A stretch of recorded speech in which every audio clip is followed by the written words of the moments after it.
नमस्ते बच्चों, मैं दिव्यश्री श्री मधुकेश्वर प्रौढ़शाला होदिಗೆರೆ चन्नगिरी तालुकु दावणಗೆರೆ जिले में काम कर रही हूँ।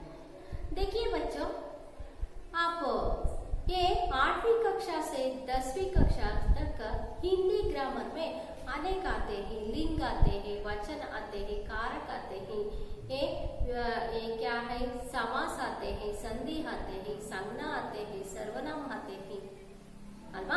ನಿಮಗೆ ಗೊತ್ತೇ ಇದೆ ಏನು 8ನೇ ತರಗತಿಯಿಂದ ನೀವು 10ನೇ ತರಗತಿವರೆಗೂ ಅನೇಕ ವ್ಯಾಕರಣಾಂಶಗಳನ್ನ ಅಧ್ಯಯನ ಮಾಡ್ತೀರಾ ಅಲ್ವಾ. 8ನೇ ತರಗತಿಯಲ್ಲಿ ನೀವು ಪ್ರೇರಣಾರ್ಥಕ ಕ್ರಿಯಾ ಬರುತ್ತೆ, ಸಂಜ್ಞಾ ಬರುತ್ತೆ, ಸರ್ವನಾಮ ಬರುತ್ತೆ ಅಲ್ವಾ, ಕ್ರಿಯಾ ಬರುತ್ತೆ, ಕ್ರಿಯಾ ವಿಶೇಷಣ ಬರುತ್ತೆ. ಹಾಗೆ 9ನೇ ತರಗತಿಗೆ ಬಂದಾಗ ಮತ್ತೆ ಅವ್ಯಯಗಳು ಬರುತ್ತೆ ಅಲ್ವಾ. ಹಾಗೆ 9ನೇ ತರಗತಿ ಬಂದಾಗ ಸಂಧಿ ಬರುತ್ತೆ ಅಲ್ವಾ, ಪ್ರೇರಣಾರ್ಥಕ ಕ್ರಿಯಾಗಳು ಬರುತ್ತೆ, ಮೊಹಾವರೆ ಬರುತ್ತೆ ಅಲ್ವಾ, ರಚನಾದಲ್ಲಿ ನಿಮಗೆ ನಿಬಂಧ ಬರುತ್ತೆ, ಪತ್ರಲೇಖನ ಬರುತ್ತೆ अल्वा.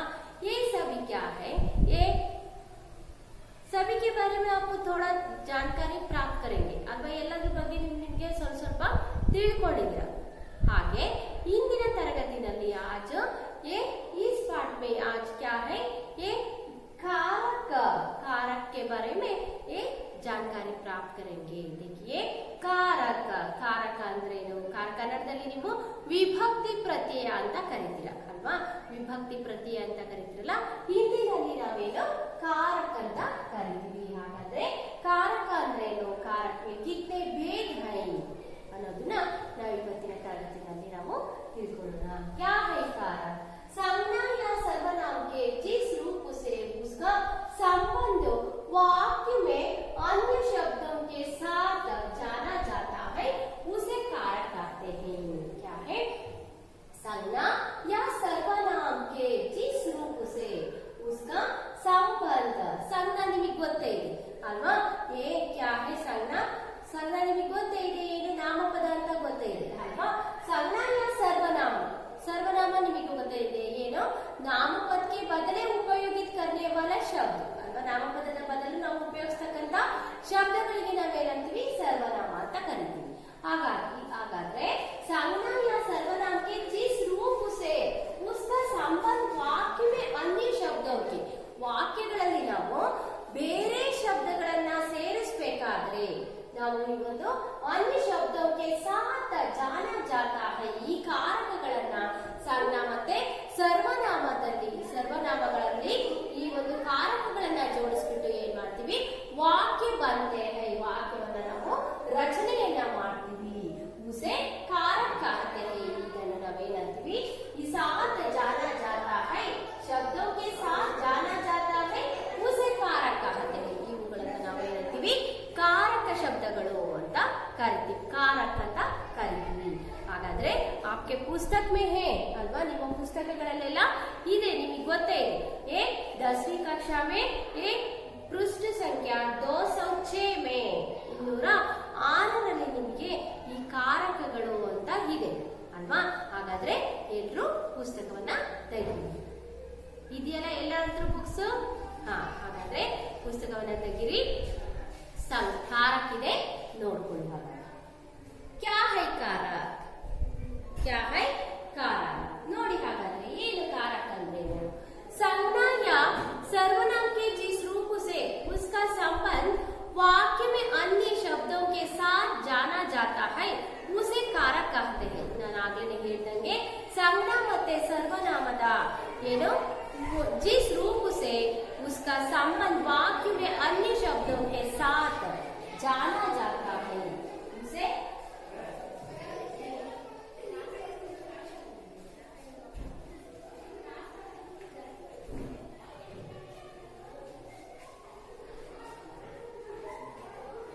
ये संबंध वाक्य में संज्ञा या सर्वनाम के जिस रूप से उसका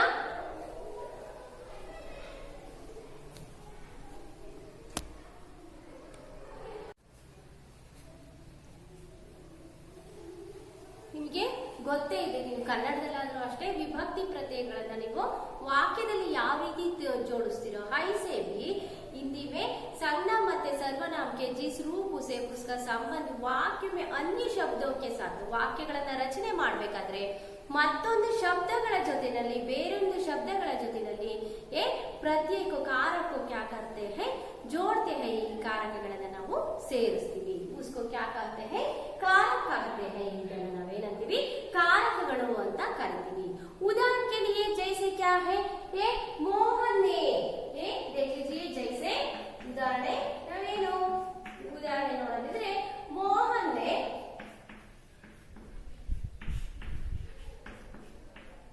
ने सतीश को एक किताब दी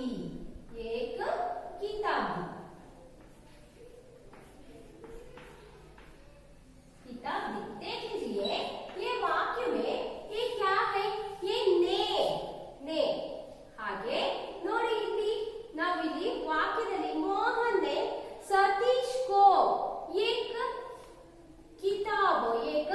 किताब दी ನೋಡಿ ಇಲ್ಲಿ ನಾವು ಯಾವುದೇ ಒಂದು ವಾಕ್ಯಗಳನ್ನ ರಚನೆ ಮಾಡಬೇಕಾದ್ರೆ ಕರ್ತೃ ಕ್ರಿಯಾ ಮತ್ತೆ ಕರ್ಮ ಪದಗಳು ಇರಬೇಕು ಅದರ ಜೊತೆಯಲ್ಲಿ ನಮಗೆ ಏನು ಈ ಕಾರಕಗಳು ವಿಭಕ್ತಿ ಪ್ರತ್ಯಯಗಳನ್ನು ಸೇರಿಸಿದಾಗ ಮಾತ್ರ ನಮಗೆ ಒಂದು ವಾಕ್ಯನ ಅರ್ಥಪೂರ್ಣವಾದ ವಾಕ್ಯ ಆಗೋದಕ್ಕೆ ಸಾಧ್ಯ ಆಗುತ್ತೆ देख लीजिए मोहन ने सतीश को एक किताब दी ಮೋಹನನು ಸತೀಶನಿಗಾಗಿ ಒಂದು ಏನು ಪುಸ್ತಕವನ್ನ ಕೊಂಡಿದ್ದಾನೆ ಅಲ್ವಾ ಇಲ್ಲಿ ಈ ನೇ ಮತ್ತೆ ಕೋ ಇದೆಲ್ಲ ಏನು ಇಲ್ಲಿ ಕಾರಕಗಳಾಗಿದೆ ಅರ್ಥ ಆಯ್ತಾ देखो रहीम ने मूर्ति के लिए एक चित्र खींचा रहीम ने मूर्ति के लिए मूर्तिಗೋಸ್ಕರ रहीम ने के लिए ಮೂರ್ತಿಗೋಸ್ಕರ ಏನನ್ನ ಮಾಡಿದಾನೆ एक चित्र खींचा ಒಂದು ಚಿತ್ರವನ್ನ ಏನು ಮಾಡಿದಾನೆ बिड़सिದ್ದಾನೆ ಹೀಗೆ कारक के निम्नांकित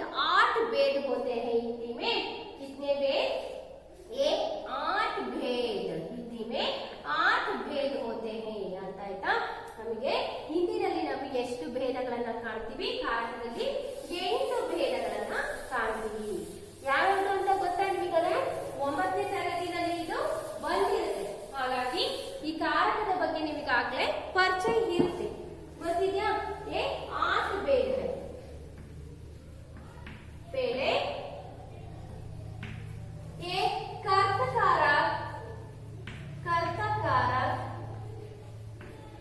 के चिन्ह क्या है ने अल्वा हागे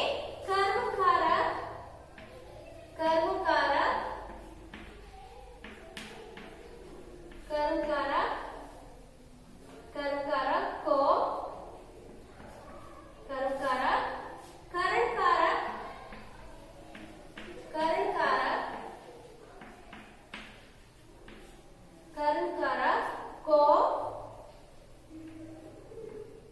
कर्णकारक से एक विभक्ति प्रत्यय होते हैं कर्णकारक से नेक्स्ट चौथे संप्रदानकारक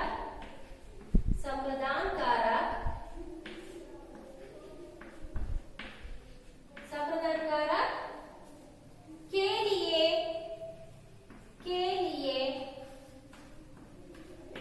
के द्वारा के वास्ते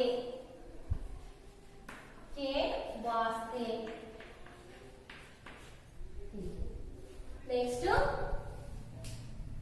अपदान कारक पांचवा क्या है अपदान कारक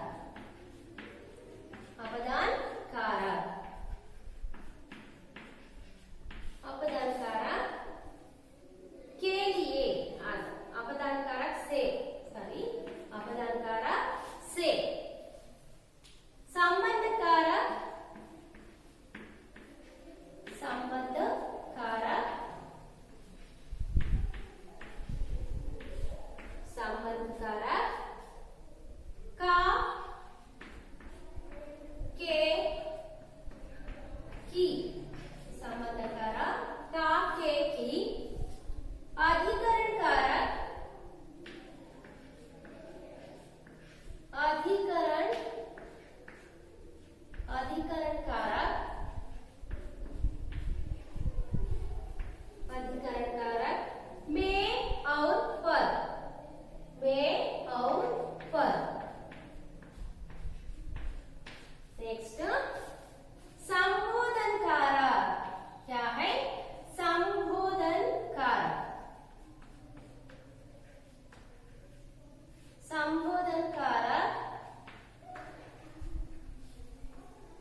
ವಿಭಕ್ತಿ ಪ್ರತ್ಯಯಗಳು, ಇವು कारकಗಳು, ಇವು ಚಿಹ್ನೆಗಳು, कारक चिन्ह कहते हैं।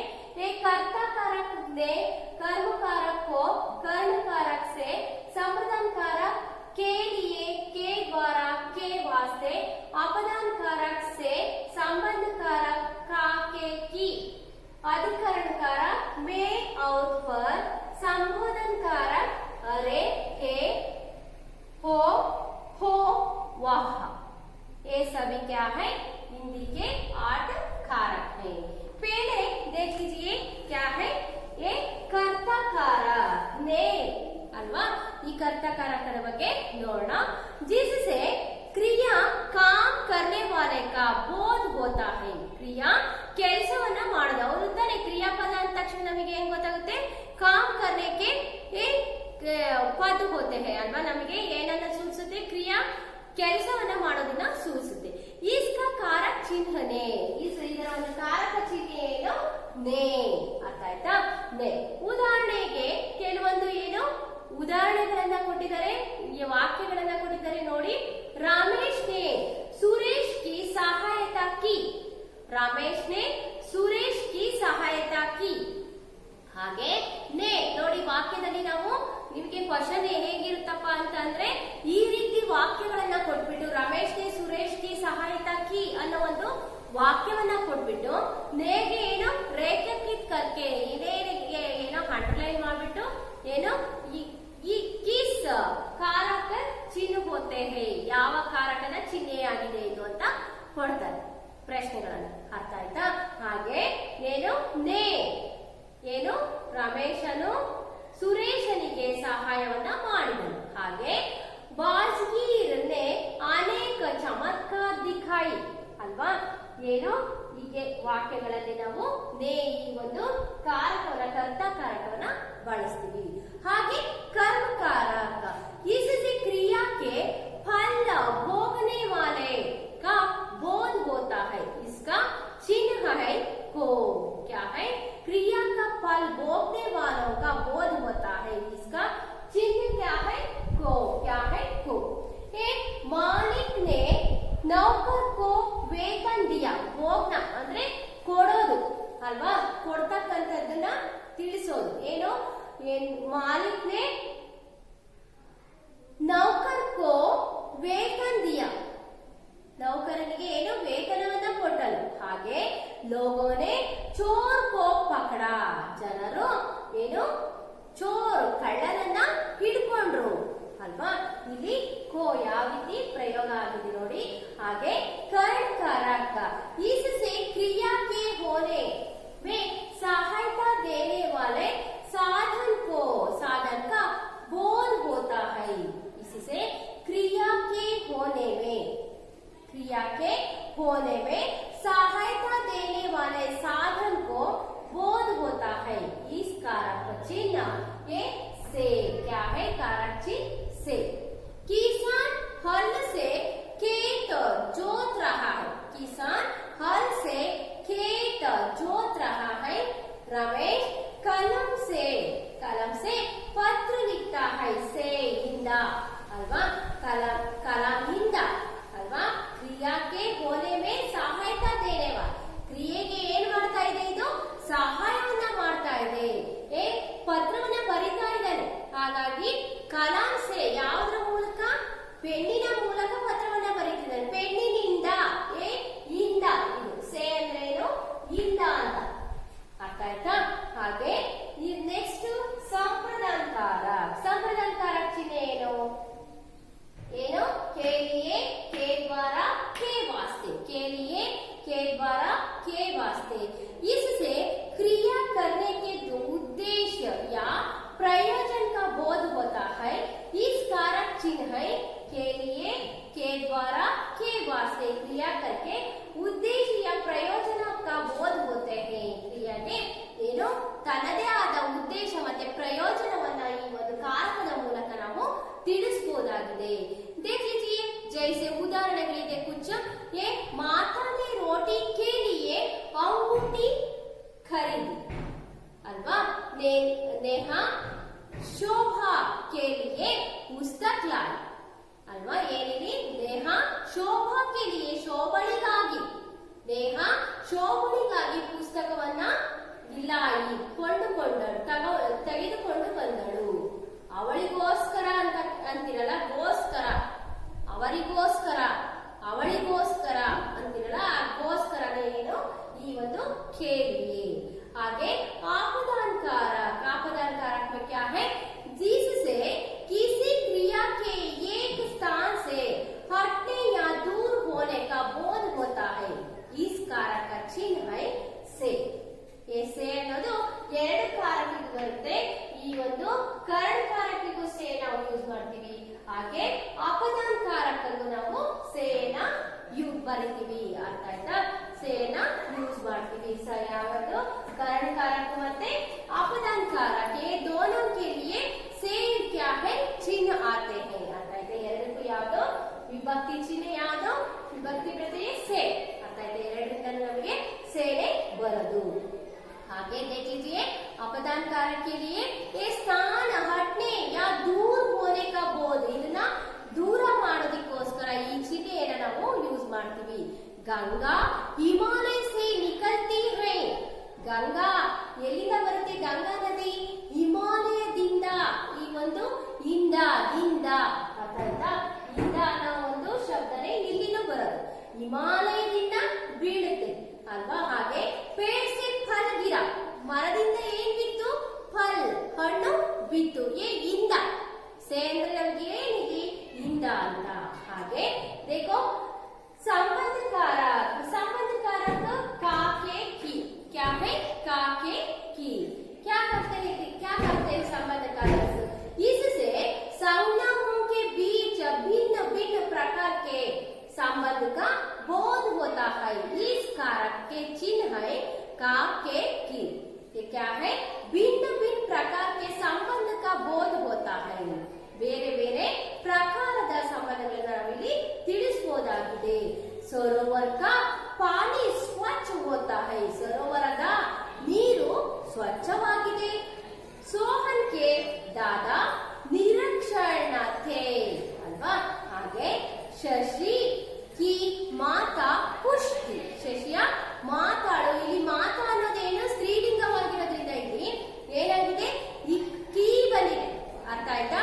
ಏನು ಸ್ತ್ರೀಲಿಂಗ ಆಗಿರೋದ್ರಿಂದ ನಮಗೆ ಇಲ್ಲಿ ಕಿ, ಶಶಿ ಕಿ ಮಾತಾ ಅಲ್ವಾ? ಶಶಿ ಕಿ ಮಾತಾ ಖುಷಿ ಥಿ ಅಲ್ವಾ? ಕೊನೆಗೂ ಏನ್ ಬಂತು? ಥಿ ಬಂತು. ಅರ್ಥ ಆಯ್ತಾ? ಖುಷಿಯಾಗಿದ್ದಾರೆ. ನೆಕ್ಸ್ಟ್ अधिकरण कारक में और पर. ಏನು अधिकरण कारक ಅಲ್ಲಿ? इससे क्रिया के होने के स्थान या समय का बोध होता है. इस कारक के चिन्ह है में और पर. क्रिया के होने के स्थान या ಸಮಯವನ್ನ ನಮಗೆ ತಿಳಿಸುತ್ತದೆ. ಏನು ಉದಾಹರಣೆ?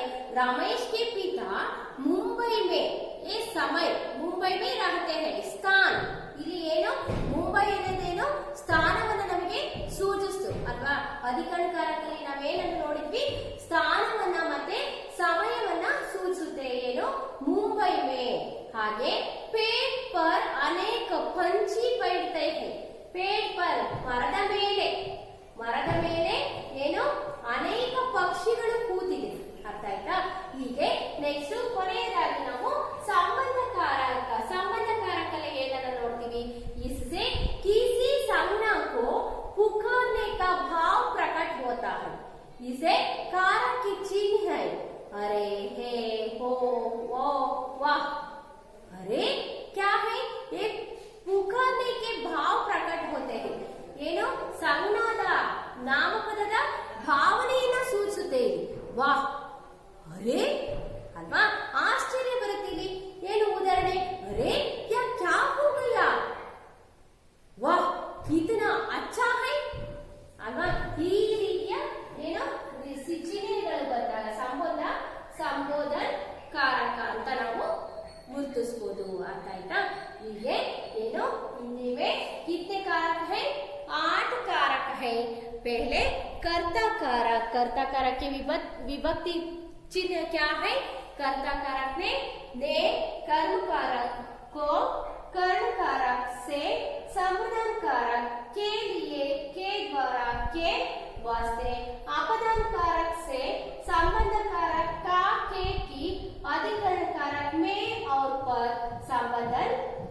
ಸಂಬೋಧನ कारक ಅರೆ, ಹೇ, ಓ, ಹೋ, ವಾ. ಹೀಗೆ ಇದೆಲ್ಲ ಕಾರಕವಾಗಿದೆ. ಅರ್ಥ ಆಯ್ತಾ? देखो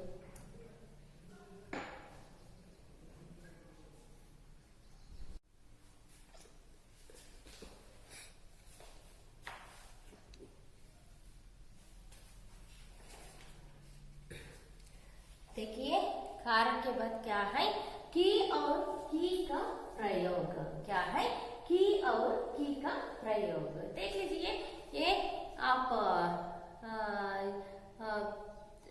क्वेश्चन पेपर में आप की और की के लिए एक मार्क्स के लिए आप प्रश्न होते हैं. ನಿಮಗೆ ಏನಿರುತ್ತೆ, ಕೀ ಮತ್ತೆ ಕೀ ಪ್ರಯೋಗದಲ್ಲಿ ನಿಮಗೆ 1 ಮಾರ್ಕ್ಸಿಗೆ ಸಂಬಂಧಿಸಿದಂತೆ ಏನು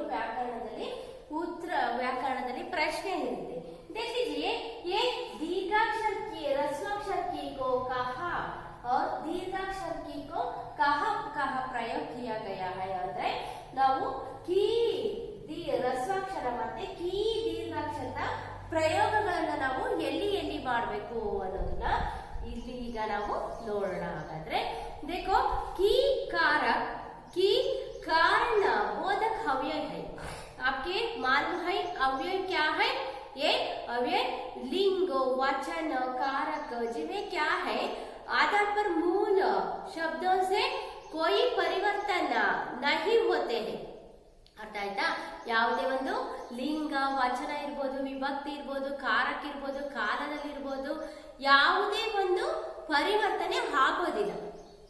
ಶಬ್ದ ಮೇ ಆ ಶಬ್ದದಲ್ಲಿ ಯಾವುದೇ ಬದಲಾವಣೆ ಆಗದಲೇ ಇರ್ತಕ್ಕಂಥ ಶಬ್ದಗಳು ನಮಗೆ ಏನಾಗುತ್ತೆ, ಅವ್ಯಯಗಳಾಗಿರುತ್ತೆ. ये मूल शब्द क्या है? ये नहीं ಪರಿವರ್ತಿತ होते हैं. ಮೂಲ ಶಬ್ದದಿಂದ ನಮಗೆ ಯಾವುದೇ ಪರಿವರ್ತನೆ ಆಗೋದಿಲ್ಲ. ಅಂತಹಕ್ಕೆ ನಾವು ಏನಂತ ಕರಿತೀವಿ, ಅವ್ಯಯ ಪದಗಳು ಅಂತ ನಾವು ಕರಿತೀವಿ ಅಲ್ವಾ. ಹೀಗೆ ಕಿ ಕಾರಣ ಬೋಧಕ ಅವ್ಯಯ होते हैं ಅಲ್ವಾ. ಕಾರಣ ಬೋಧಕ ಅವ್ಯಯ होते हैं. ಕಾರಣ बोधक अव्यय की दीर्घ की होते हैं. इसलिए कार्य कारण वाचक अव्यय के रूप में उपवाक्यों को आरंभ में प्रयोग होता है. ಅಂದ್ರೆ ಏನು, ಕಾರಣವಾಚಕ ಅವ್ಯಯಕ್ಕೆ ರೂಪ में ಅವ್ಯಯನ ರೂಪದಲ್ಲಿ ಉಪವಾಕ್ಯಕ್ಕೆ ಆರಂಭವೇ ಪ್ರಯೋಗ ಹೋತಾ है. ಏನು, ನಾವು ಉಪವಾಕ್ಯ ಮತ್ತೊಂದು ವಾಕ್ಯವನ್ನ ಸೇರಿಸಬೇಕಾದ್ರೆ ಈ ಒಂದು ಅವ್ಯಯವನ್ನ ನಾವು ಕಾರಣ ಬೋಧಕ ಅವ್ಯಯವಾಗಿರ್ತಕ್ಕಂಥ ह्रस्वाक्षर ಕೀಯನ್ನ ನಾವು ಸೇರಿಸಬೇಕಾಗುತ್ತೆ. ಅರ್ಥ ಆಯ್ತಾ? ಈ ಕೀಯನ್ನ ಉಪವಾಕ್ಯದೊಂದಿಗೆ ನಾವು ಸೇರಿಸ್ತೀವಿ. देख लीजिए, उदाहरण ಇದೆ. तुम क्या है, रामा ने कहा कि उसके पिताजी का नाम दशरथ है. ರಾಮನೇ ಕಹಾ ಕಿ ಅಲ್ವಾ, ಎಲ್ಲಿ ಅವರ ತಂದೆಯ ಹೆಸರು ಏನು, ದಶರಥ है. ये वाक्य में दो वाक्य आते हैं. एक क्या है, उपवाक्य भी आते हैं ಅಲ್ವಾ. ಉಪವಾಕ್ಯವನ್ನ ನಾವು ಸೇರಿಸಬೇಕಾದ್ರೆ ಈ ಒಂದು ಕೀಯನ್ನು ನಾವಿಲ್ಲಿ ಪ್ರಯೋಗ ಮಾಡ್ತೀವಿ. पुलिस ने चोर को इतना पीटा कि वह बेहोश हो गया. बस रुकी भी नहीं थी कि लोग उसकी ओर दौड़ पड़े.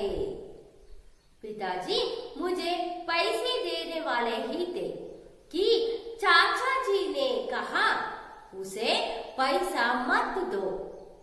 मैं बाहर जाने वाला ही था कि बारिश होने लगी. ಅಲ್ವಾ ನೋಡಿ, ಎಲ್ಲದರಲ್ಲೂ ಇಲ್ಲಿ ಕೊಟ್ಟಿರ್ತಕ್ಕಂಥ ಉದಾಹರಣೆಯಲ್ಲಿ ಎಲ್ಲದರಲ್ಲೂ ಏನಿದೆ, ನಮಗೆ ಉಪವಾಕ್ಯವಾಗಿ ಕೀಯನ್ನ ನಾವು ಏನ್ ಮಾಡಿದೀವಿ, ಜೋಡು ನುಡಿಯನ್ನಾಗಿ, ಅಂದ್ರೆ ಉಪವಾಕ್ಯದಲ್ಲಿ ಮಧ್ಯೆ ಒಂದು ಅವ್ಯಯವಾಗಿ ನಾವು ಇದನ್ನ ಬಳಸ್ಕೊಂಡಿದೀವಿ ಅಲ್ವಾ. ಕೀ ಅವ್ಯಯ के प्रयोग से वाक्यार्थ में विकल्प का बोध होता है ಅಲ್ವಾ. ಯಾವುದೇ ಒಂದು ಏನು ವಿಕಲ್ಪವಾಗಿ ಇಲ್ಲಿ ಕೀಯನ್ನ ನಾವು ಬಳಸ್ತಾ ಇದೀವಿ. ಅರ್ಥ ಆಯ್ತಾ? ಅವ್ಯಯವಾಗಿ ನಾವು ಬಳಸ್ತೀವಿ. ಹಾಗಾಗಿ ಈ ಒಂದು ಉಪವಾಕ್ಯದಲ್ಲಿ ಈ ಒಂದು ಕೀಯನ್ನ, ರಸ್ವ ಕೀಯನ್ನ ನಾವು ಬಳಸ್ತಾ ಇದ್ದೇವೆ. ಜೈಸೆ ತುಮ್ ಚಾಯ್ ಪೀವೋಗೆ ಕಿ ಕಾಫಿ ಅಲ್ವಾ. ನೀವು ಚಾಯ್ ಪೀವೋಗೆ ಕಿ ಕಾಫಿ, ಟೀಯನ್ನ ರಾಮ್ ಆಯಾ ಕಿ ಕೃಷ್ಣ, ರಾಮ್ ಆಯಾ ಕಿ ಕೃಷ್ಣ ಅಲ್ವಾ. ಹೀಗೆ ಉಪವಾಕ್ಯದಲ್ಲಿ ಏನು ನಾವಿಲ್ಲಿ ಏನು ವಿಕಲ್ಪವನ್ನಾಗಿ ಸಹ ಇಲ್ಲಿ ಬಳಸ್ತಾ ಇದೀವಿ, ಅವ್ಯಯವಾಗಿ ಬಳಸ್ತೀವಿ ಮತ್ತೆ ಕೀ ವಿಕಲ್ಪವಾಗಿಯೂ ಸಹ ಬಳಸ್ತೀವಿ. ಕೀ का प्रयोग ಈಗ दीर्घ ಕೀಯನ್ನು ನಾವು ಎಲ್ಲಿ ಬಳಸ್ತೀವಿ देख लीजिए. स्त्रीलिंग एकवचन तथा बहुवचन सूचक संज्ञा शब्दों के संबंध बताने के लिए की का प्रयोग होता है. ಏನು ಸ್ತ್ರೀಲಿಂಗ ಏಕವಚನ ಮತ್ತೆ ಬಹುವಚನದಲ್ಲಿ ಸಂಜ್ಞಾ ಶಬ್ದದಲ್ಲಿ ನಮಗೆ ಸಂಬಂಧ ಪತಾನೆ ಕೇಳಿಯೇ, ಸಂಬಂಧ ಅಂದ್ರೆ ಸಂಬಂಧವನ್ನ ಜೋಡಿಸೋದಿಕ್ಕೆ ನಾವು ಏನ್ ಮಾಡ್ತೀವಿ, ಸಂಜ್ಞದ ಶಬ್ದದೊಂದಿಗೆ ಈ ಕೀಯನ್ನ ನಾವು ಸೇರಿಸ್ತೀವಿ. देख लीजिए. भारत की राजधानी, ಭಾರತ್ ಕೀ, ಭಾರತ ಅನ್ನೋದೇನು ಸಂಜ್ಞಾ ಪದ. और शहर की लड़कियां, ಶಹರ್ ಏನು ಒಂದು ಸಂಜ್ಞಾ ಪದ, ಪ್ಲೇಸ್ ಹೆಸರಲ್ವಾ, ಹಾಗಾಗಿ ಒಂದು ಸ್ಥಳದ ಹೆಸರಾಗಿರೋದ್ರಿಂದ ಅದು ಏನು ಸಂಜ್ಞಾ ಪದವಾಗಿದೆ. ಹಾಗೆ ಬೇಟಿ ಕಿ ಲಡ್ಕಿ, ಮೋಹನ್ ಕಿ ಕಿತಾಬೆ, ಪಿತಾಜಿ ಕಿ ಕಿತಾಬ್, ಘರ್ ಕಿ ರೋಟಿಯಾ, ಆಪ್ಕಿ ಬಾತೆ ಅಲ್ವಾ. ಹೀಗೆ ಸಂಜ್ಞಾದಲ್ಲಿ ನಾವು ವಿಶೇಷವಾಗಿ ಕೀಯನ್ನ ಸೇರಿಸಿ ಈ ಒಂದು ವಾಕ್ಯಗಳನ್ನ ರಚನೆ ಮಾಡ್ತೀವಿ. ಹಾಗೆ ಕ್ರಿಯಾ के रूप में भी की का प्रयोग होता है. ಕ್ರಿಯೆಯನ್ನಾಗಿಯೂ ಸಹ ಈ ಕೀಯನ್ನ ಬಳಸ್ತೀವಿ. ಯಾವಾಗ? ಉದಾಹರಣೆ ಅಂದ್ರೆ ರಾಮ್ ನೆ ಪರೀಕ್ಷಾ ಪಾಸ್ ಕಿ, ಪರೀಕ್ಷೆಯನ್ನ ಪಾಸ್ ಮಾಡಿದ್ದಾನೆ. ಮೈನೆ ದಿಲ್ಲಿ ಕಿ ಯಾತ್ರಾ ಕಿ, ನಾನು ದಿಲ್ಲಿಯ ಯಾತ್ರೆಯನ್ನ ಮಾಡುತ್ತಿದ್ದೀನಿ. उसने कोई गलती नहीं की, गलती ಮಾಡಬಾರ್ದು. संबंध बोधक अव्यय के रूप में भी निम्नलिखित उदाहरणों में की का प्रयोग देख सकते हैं. ಬರೀ ಇವೆರಡೇ ಅಲ್ಲ, ಸಂಬಂಧ ಬೋಧಕ ಅವ್ಯಯವಾಗಿ ಸಹ, ಅವ್ಯಯ ಅಂದ್ರೆ ನಿಮಗೆ ಗೊತ್ತಿದೆ, ಲಿಂಗ ಆಗಿರ್ಬೋದು, ವಚನ ಇರ್ಬೋದು, ಕಾರಕ ಇರ್ಬೋದು, ಯಾವುದೇ ಒಂದು ಪರಿವರ್ತನೆ ಆಗಲೇ ಇರ್ತಕ್ಕಂಥದ್ದು. ಅರ್ಥ ಆಯ್ತಾ? ಏನ್ ಬಂದು ನಾವಲ್ಲಿ ಯಾವುದೇ ಪರಿವರ್ತನೆಯನ್ನ ಮಾಡೋದಿಕ್ಕಾಗೋದಿಲ್ಲ, ಇವುಗಳ ಅವ್ಯಯ ಆಗಿರುತ್ತೆ. ರಾಮ್ ಕಿ ಓರ್, ಉಸ್ಕಿ ತರಫ್, ಪೇಡ್ ಕಿ ಭಾಂತಿ ಅಲ್ವಾ. ಹೀಗೆ ನಾವು ಸಂಬಂಧ ಬೋಧಕ ಅವ್ಯಯವಾಗಿ ಈ ಕೀಯನ್ನ ಪ್ರಯೋಗ ಮಾಡ್ತೀವಿ. ಇದು ಕೀ ಮತ್ತೆ ದೀರ್ಘಾಕ್ಷರ ಕೀ ಮತ್ತೆ ಹ್ರಸ್ವಾಕ್ಷರ ಕೀಗಳ ಒಂದು ಏನು ಕೀಗಳನ್ನ ಎಲ್ಲಿ ಬಳಸಬೇಕು ಅನ್ನೋದು. ನೆಕ್ಸ್ಟ್ ಬಂದ್ಬಿಟ್ಟು ನಮಗೆ ಏನು ವಿಲೋಮ ಶಬ್ದ. ನಿಮಗೆ ವಿರುದ್ಧಾರ್ಥಕ ಶಬ್ದ ನಿಮಗೆಲ್ಲ ಗೊತ್ತೇ ಇದೆ ಅಲ್ವಾ. ಏನು 8ನೇ ತರಗತಿಯಿಂದ ನೀವು ಈ ವಿಲೋಮ ಶಬ್ದಗಳ ಬಳಕೆಯನ್ನ ಮಾಡ್ತಾ ಇದ್ದೀರಾ. ಇದನ್ನ ವಿರುದ್ಧಾರ್ಥಕ ಶಬ್ದ ಅಂತ ನಾವು ಕರಿತೀವಿ. ಯಾಕೆ ವಿರುದ್ಧಾರ್ಥ ಶಬ್ದ.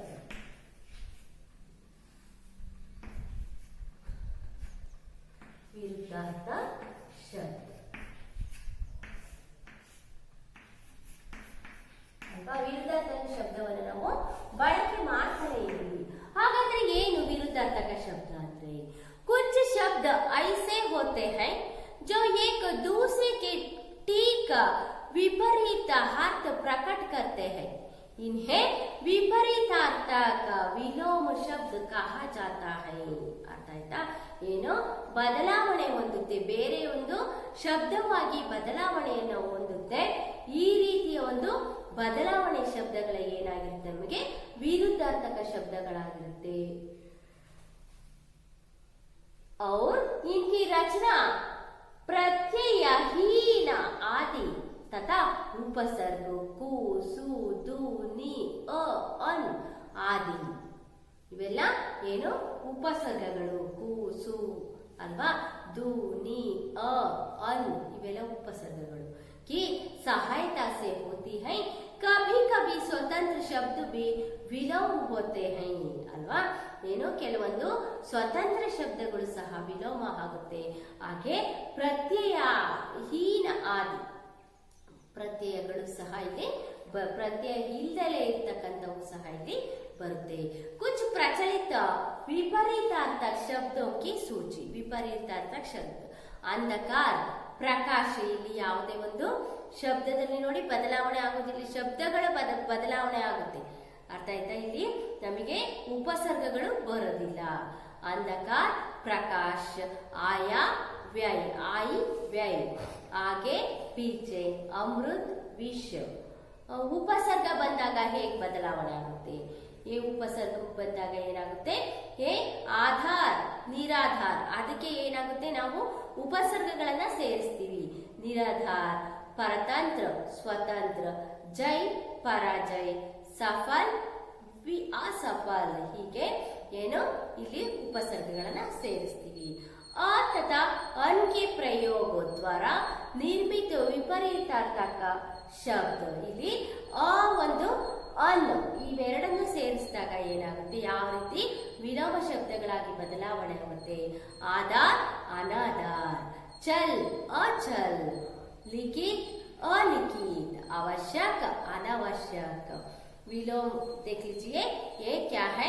ये अ और अन के प्रयोग द्वारा ये विपरीतार्थक शब्द होते हैं. और देख लीजिए विशेष सूचना भी है. क्या है? देख लीजिए, विलोम शब्दों को लिखते समय यह ध्यान में रखना चाहिए कि तत्सम शब्द का विलोम तत्सम हो, तद्भव का तद्भव, विदेशी का विदेशी और देशज का देशज विपरीतार्थक शब्द ही हो. ಅರ್ಥ ಆಯ್ತಾ? ಇಲ್ಲಿ ವಿಲೋಮ ಶಬ್ದದಲ್ಲಿ ಏನು? ತತ್ಸಮಕ್ಕೆ ತತ್ಸಮನೇ ಬರುತ್ತೆ ವಿಲೋಮ ಶಬ್ದ, ಆಮೇಲೆ ತದ್ಭವಕ್ಕೆ ತದ್ಭವನೇ ಬರುತ್ತೆ, ಅವ್ರ ದೇಶಜ್ಗೆ ದೇಶಜ ಶಬ್ದಗಳೇ ಬರುತ್ತೆ, ವಿದೇಶಜ್ಗೆ ವಿದೇಶಜ ಶಬ್ದಗಳೇ ಬರುತ್ತೆ ಹೊರತು ತತ್ಸಮ ವಿಲೋಮ ಶಬ್ದ ಇದ್ರೆ ತದ್ಭವ ವಿಲೋಮ ಶಬ್ದ ಬರೋದಿಲ್ಲ. ದೇಶಜ ವಿಲೋಮ ಶಬ್ದ ಇದ್ರೆ ದೇಶದ ಶಬ್ದಗಳಿದ್ರೆ ವಿದೇಶಿ ಪದಗಳು ಬರೋದಿಲ್ಲ. ಹೀಗೆ ಯಾವುದಿರುತ್ತೋ ಅದೇ ಬರುತ್ತೆ.